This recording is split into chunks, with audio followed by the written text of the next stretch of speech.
पाकिस्तान के superstar, super hero यानी कि जो भी लफ्ज़ इस्तेमाल किया जाए काम है, अरशद नदीम जब पेरिस में आईफल टावर के सामने गए तो हज़ारों शायकीन और हज़ारों सपोर्टर्स पाकिस्तान के झंडा उठाए, उनके इस्तकबाल के लिए आए और आज रात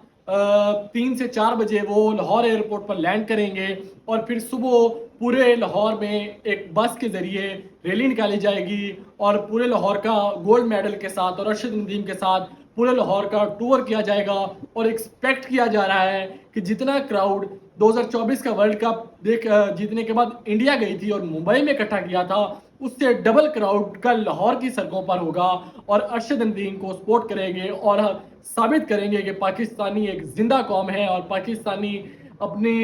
लूलू से मोहब्बत करते हैं और पाकिस्तान को गोल्ड मेडल जीता है। पूरी दुनिया देखेगी कि पाकिस्तान ने